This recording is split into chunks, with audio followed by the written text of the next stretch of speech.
Shalom. First off, I'm going to give all honor, all glory, and all praise to Yahweh, by Hashem, Yahweh Shai, by Hashem, Rakah Kodash. Double honors to the apostles and elders of Great Millstone GMS at Ruel.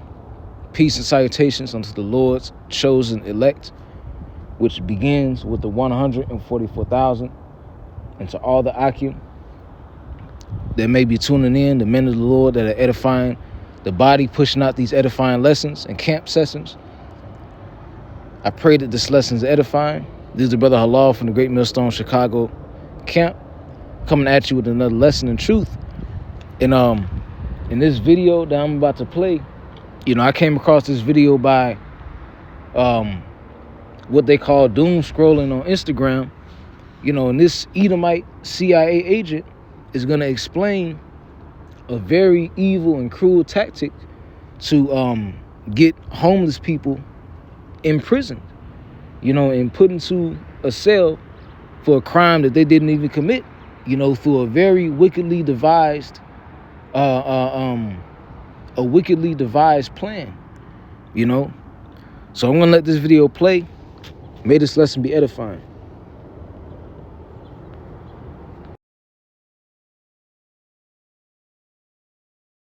I'm a big fan of stealing homeless people's identities. Don't judge me. I trick them. I used to make a survey, 17 questions. I had a statistical survey badge that said I was a statistical surveyor. And when I would go around and I'd say, hey, excuse me, I'm taking surveys for the Salvation Army to try and determine where we're going to place our next homeless facility. I'm assuming, are you homeless? And they'd be like, yeah. Like, okay, well, look, I'm taking a survey. They go, oh, I'm not interested. No, it pays $20 cash right now. You're going to pay me right now, $20 cash right now. And I'd show them a little couple of 20s and I go, right now, bro. And I write name, date of birth, social security number. I go through all the basic questions, all things I need to steal your identity. I get all that information and I give them the $20. I go online. First thing I do is I just order their birth certificate, order a copy of their social security card. I would mail it to an abandoned house. I'd order 3 secure credit cards, build up their credit. I would build some kind of a scam using a cell phone in that person's name, or borrow from hard money lenders, borrow 3 or 4 mortgages at the same time in that person's name. When the whole thing is said and done, once you've got the money, you've pulled the money out, I would then turn around and I would go back to that guy and I would give him his cell phone, his computer, some money, probably ask him to hold some documents in the hope that once I took off with the money and law enforcement looked into it and said, hey, there's $1 million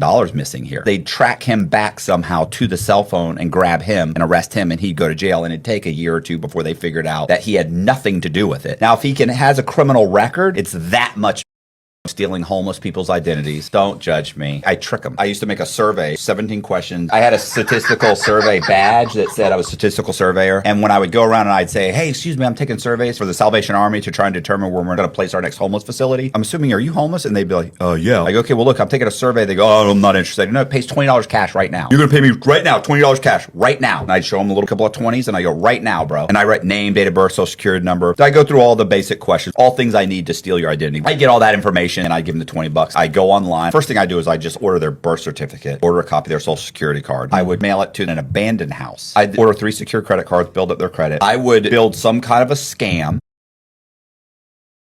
So this devil, explained it, went over his plan, to entrap the homeless and get them falsely imprisoned, by gaining their trust, having them reveal all of their information, social security card, birth, and then going online, building up their credit, getting money from mortgages and money lenders, and then, getting eventually the police, run an investigation, on this, and this homeless person ends up getting locked up in a cell, man, behind a crime that they didn't even do. And at the beginning of this video, what did this devil say? He said, I'm a big fan of stealing homeless people's identities, man. Basically saying that he's a big fan of oppressing the poor, man. And this is a CIA agent. But not only is this the CIA when it comes to this Esau's government and system set up in Babylon the Great, but it's also these politicians, other multiple government agencies on down, man. They love to oppress the poor, mainly us Israelites, being the so-called blacks, Latinos, and Native Indians, man. We have consistently been the main targets of cunningly devised wicked traps and snares like this, So to start this off, Psalms, the 10th chapter. This Psalms chapter 10 and verse 1. And it says, why standest thou afar off, O Lord? Why hidest thou thyself in times of trouble? The wicked in his pride doeth persecute the poor. Let them be taken in the devices that they have imagined, man.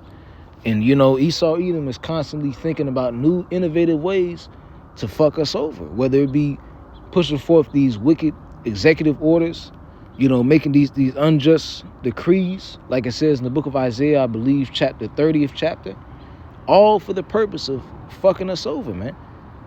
Because Esau Edom has always had that perpetual hatred towards us. And it doesn't matter what position of power he has, whether he's a millionaire, trillionaire, these devils have everything, man. And yet they still want power. That's why these billionaires these technocrats, and these billionaires are trying to set up this NWO. You got to think, these billionaires, these people don't need money. They want power and control over people's minds, man. They want control over them, They want control of their mind. They want to fuck them over to the point where they, break and bend into submission, man. Pause. Salakia. Verse 3, for the wicked boasteth of his heart's desire, and blesseth the covetous whom the Lord abhorreth. The wicked through the pride of his countenance will not seek after the Most High. The Most High is not in all his thoughts, man. His ways are always grievous. Thy judgments are far above out of his sight. As for all his enemies, he puffeth at them. Right, man. Esau Edom is known for his pride, for the prideful attitude that he has, looking down upon all other nations, looking down upon Jacob, looking down even upon all these other heathens. But going further down, I'm going to go down to verse 8. It says, he sitteth in the lurking places of the villages, in the secret places doeth he murder the innocent. His eyes are privily set against the poor. And who do the poor mainly represent, across the world? The Israelites, man. Going back to the curses of Deuteronomy, the 28th chapter, the Lord said what? Cursed shalt thou be in the city, cursed shalt thou be in the field. Meaning whatever place you inhabit, whether you live in a city, whether you live in a farm, cursed shalt thou be. Meaning you're not going to have an abundance of wealth. You're not going to have material possessions, man. The essential things of life. Meaning that we were going to be in a poor, lower class position in society. And that's what we see. In all these ghettos across America and really across the world, in the lowest slums are where you'll find the majority of Israelites at, man. In Esau Edom, his eye is set against us, man. Verse 9, he lieth in wait secretly as a lion in his den. He lieth in wait to catch the poor. He doeth catch the poor when he draweth him into his net, which is, figuratively speaking. He draws the poor into his net with what? These snares, man. These laws. These wicked, evil, unjust laws, man. Let's get the book of, let's go to Proverbs, chapter 29 and verse 2. It says, when the righteous are in authority, the people rejoice. Right? Like back when, King David was on top, when Israel had those 40 years of peace, under David, when King Solomon ruled, the people rejoiced. There was peace. There was peaceful trades going on from King David amongst the heathen nations. I believe in the book of Chronicles, it speaks about, King Solomon trading with the kings of Tyre, the Canaanites. So when the righteous are in authority, the people rejoice. But when the wicked beareth rule, the people mourn. And that's why, the majority of these Babylonians are mourning right now. Because a wicked, cruel, evil ruler is over them, man. Esau Edom, this man is unjust. You will never find peace when Esau Edom is ruling over you.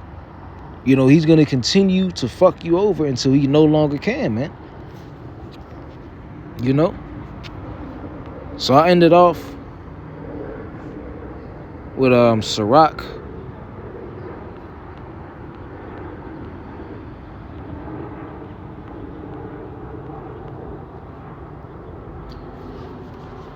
This is the book of Sirach, chapter 12 and 10. And it says, never trust thine enemy, for like iron rusteth, so is his wickedness. Though he humble himself and go crouching, yet take good heed and beware of him. And thou shalt be unto him as if thou hast wiped the looking glass, and thou shalt know that his rust had not been altogether wiped away.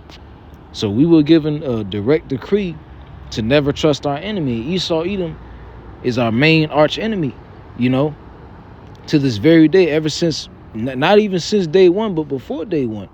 You know, Jacob and Esau were fighting and wrestling with each other in the womb, man.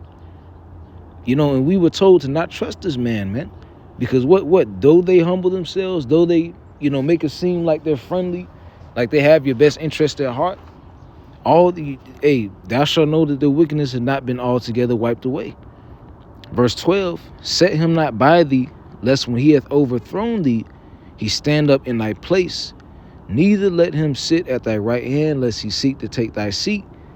And thou at the last remember my words, and be pricked therewith. Who will pity a charmer that is bitten with a serpent, and any such as come nigh unto wild beasts? So is one that goeth to a sinner and is defiled with him in his sins, who will also pity? You know, so Esau Edom is always going to seek to overtake us. You know, and really his goal is to eliminate us off the earth. But that's not going to happen. You know, but he's still going to try anyway. You know, Revelation 12 and 12, the devil shall come down upon thee with great wrath, because he knows that his time is short.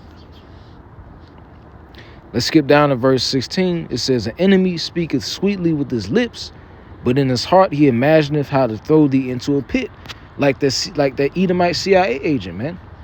You know, when he was conversing with those homeless people. You know, he walked up to them, you know, handed them some money, got them to reveal all their personal information, their social security number, their birthday, and he used their own information to get them locked up in jail, man.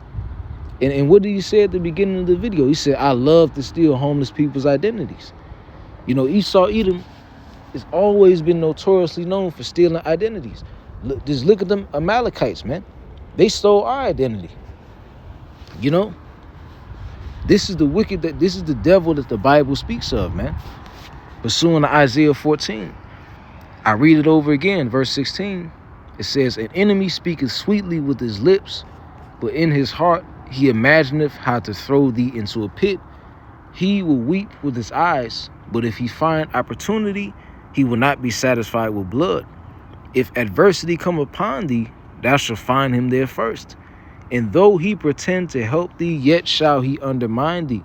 He will shake his head and clap his hands, whisper much and change his countenance, man.